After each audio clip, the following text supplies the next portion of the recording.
Good afternoon, everyone. My name is Jennifer Woods, and welcome to my channel. I'm closing out the month of June with one more vigilante mom movie.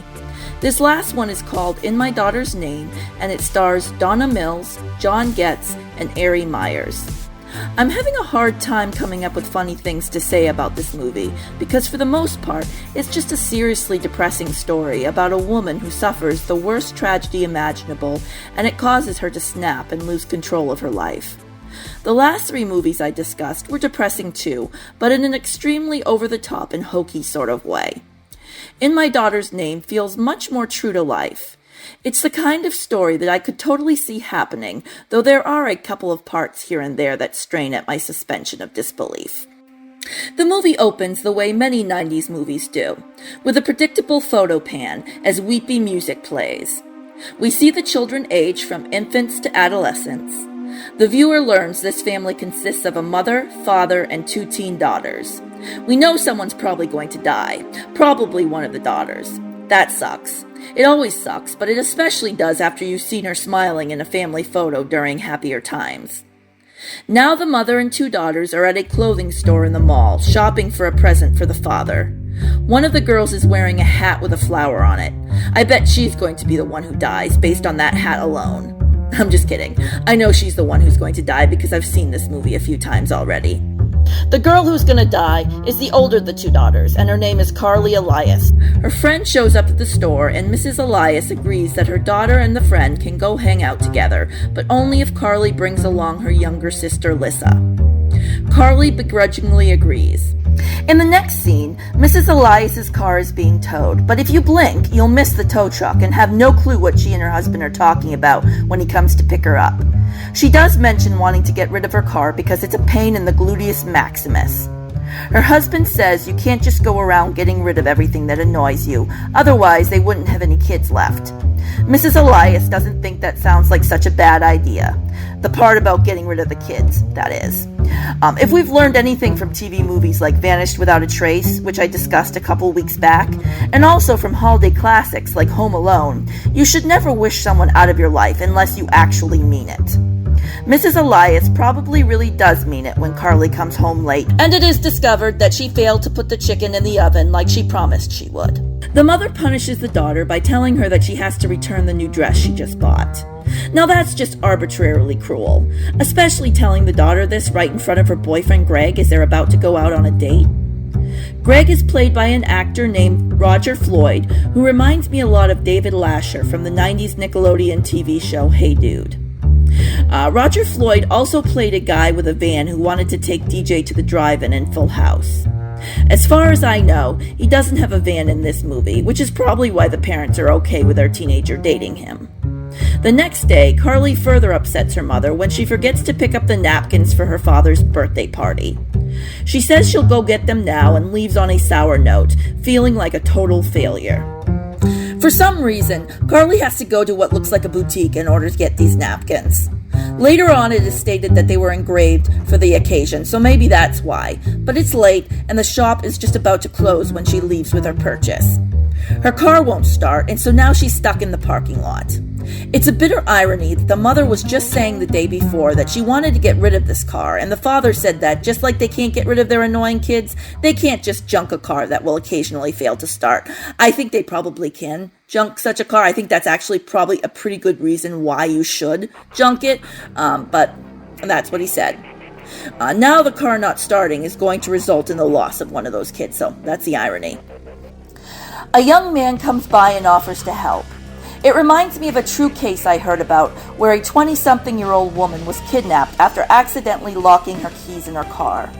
Horrific story, and it really frightened me because it's the kind of thing I've done before. Luckily, when I locked my keys and my phone in the car, it was during the day and I was at my apartment. I was able to use a neighbor's phone to call my father. Carly accepts a ride from this strange man. It's the early 90s, so I'm not sure why she doesn't know this is a really bad idea. The store owner is locking up and looks their way, but Carly decides to take a chance with a good-looking man. While the party is going on at home, Carly is attempting to make conversation with a young man who we will later learn is named Peter Lipton. He doesn't say much, just gives her a creepy look and plays rock music that she asks him to turn down. When she realizes she forgot her napkins in her car and asks him to turn around at a gas station, he just keeps driving, and that's when she knows something is wrong. He takes her to a secluded place where he assaults and kills her. When she doesn't come home, her family is worried, especially after her father finds her locked car abandoned at the shop. They call the police. The next day, a boy and his father are going on a little fishing trip. I could probably just leave it at that and you would get the picture, but I will add that the boy finds a bloody ribbon caught in the reeds and thinks it would be the perfect present for his mother. After they wash off the blood, of course. I'm a little bit concerned about this young boy's mental state, but that's a whole other story for another film. The police swing by the Elias' home. Laura Elias watches from the window as her husband gets the awful news.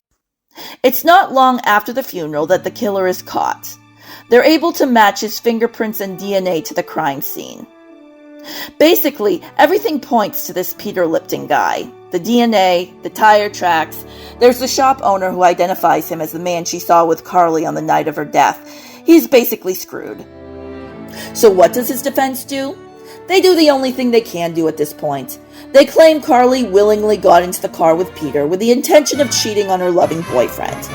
Their proof of this is the fact that she was smiling when she was talking to him in the parking lot and basically being a pleasant human being. Also, she was wearing a cute little dress.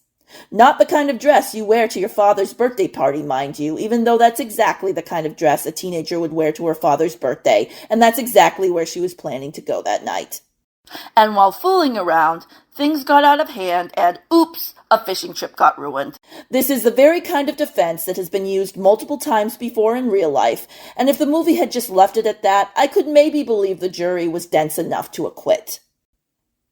But the defense was not satisfied with leaving it at that. They went on to claim that Peter was under the influence of his asthma inhaler, some Chinese food, and a diet soda. The combination of the MSG, the asthma medication, and whatever the heck is in a can of diet soda caused him to lose touch with reality and commit murder. Peter was accused of not exactly convincing a woman to cheat on her loving boyfriend in the past, but still managing to get with her anyway. But that was evidence that was inadmissible. I want to point out that while watching this movie, I ate some Chinese food and drank some diet soda, and I didn't feel driven to kill an innocent person. I didn't even particularly feel like killing Peter, even though he probably deserved it, because I consider myself a non-violent person. Also, how does the defense explain away the fact that Carly bought the napkins for the party that she had been planning to go to? Who buys napkins for a party if they don't intend to drive home and deliver them to the intended recipient? Also, the fact that the car was broken down in the parking lot is yet more evidence that she had planned on going home, but was unable to do so. The jurors have clearly never heard of the term Occam's razor. Either that, or they've just proven the very existence of temporary insanity with their verdict. Maybe the jurors had some Chinese food and diet soda for lunch before deliberating. And so just like that, Peter's found temporarily insane. In Wisconsin, around the same time, Jeffrey Dahmer was found sane, but this Peter guy drank too much diet soda and was determined to be out of touch with reality. And I get it, Jeffrey Dahmer tried to conceal his crimes, so that means he was not insane, but, so did Peter. Peter tried to conceal his crime, so even if we were to buy that he was temporarily insane, once he snapped out of it, he knew what he was doing. The mother's decided she's not okay with this verdict. The DA understands her rage, but says there's nothing he can do. It's nice that he empathizes with her, but it doesn't really do her much good at this point, now does it? Peter will be given a psych evaluation, and if he's determined to no longer be insane, that means he'll be released. Meanwhile, everyone but Laura is moving on. Greg is now dating Carly's best friend. Mr. Elias says, good for him. He says it's been 4 months since his daughter's death, I presume, and he's ready to put it all behind him. Laura, unlike her husband, doesn't feel like 4 months is nearly enough time to properly mourn her daughter. Peter might not be insane, but I'll tell you what is. The amount of trouble Laura goes through to see justice done. She has a meeting with Peter's psychiatrist. The best the doctor can tell her is that it's none of her business and she can't discuss the case with her. Laura pleads with her to not let them release Peter. I would think that at the very least, the doctor could take this recommendation into consideration. Laura later sneaks into the doctor's office after she's left for the night. She tells the woman at the front desk that she's a temp, and the woman behind the desk is like, "Say no more, here's the key." Then goes back to smoking a cigarette after Laura heads on down the hall. What do you know? The doctor didn't take Laura's advice. She is recommending that Peter be released. On the ride home, Laura nearly gets herself killed in an accident. The district attorney tells her to let it go. That's all anyone could think to say to her. Next, she confronts the mother of the other girl Peter assaulted. She needs her help. The woman has nothing to offer her. Laura resorts to blaming the woman's daughter for Carly's death. Surprisingly, this only leads to a door in her face. Despite her efforts, Peter walks free. She's there to bear witness to the momentous occasion. Laura's next course of action is to storm into the diner where Peter is eating and to announce to everyone there that they are in the company of a killer. Watch out, their daughter could be next. Nobody says anything. Nobody threatens to call the cops. Maybe they think they're on hidden camera or something. Next, Laura vandalizes Greg's car. Greg takes out a restraining order. I mean, you could kind of see that coming. Apparently, the restraining order only goes one way because Greg makes an unexpected stop at Laura's house one night as she's taking in the groceries. She trips on a hose and looks up into an unwelcome face. He lets her know that he thinks her surviving daughter is a really good catch. She doesn't take it as a compliment. She follows him to the mall one day and sees him flirting with a girl who's wearing a hair ribbon exactly like her dead daughter's. This is the final straw. She pulls a little something out of her purse and approaches him. Everyone around them sees the object in her hand and dives out of the way. Everyone but the very person she intends to use the object on. Maybe he was eating some crab rangoons in the food court and it slowed his reflexes down. And now the tables are turned. Laura is the one on trial. Laura is the one who will be pleading temporary insanity if her lawyer has anything to say about it.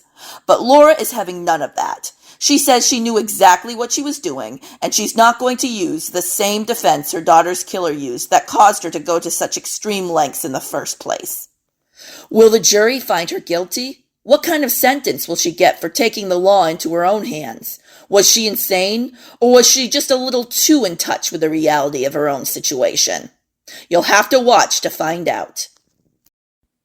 Now, I usually love Sally Field, but I just didn't buy her an eye for an eye. I have to say that I thought Donna Mills was much more believable as a grieving mother.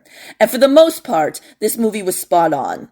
At least it was exactly how I imagined a situation like this would unfold, aside from the diet soda defense. But hey, didn't someone once plead insanity after eating a Twinkie? So yeah, I suppose it could happen. Overall, I would give this movie a 4 out of 5 stars. Thank you for watching, and I hope you have a great day.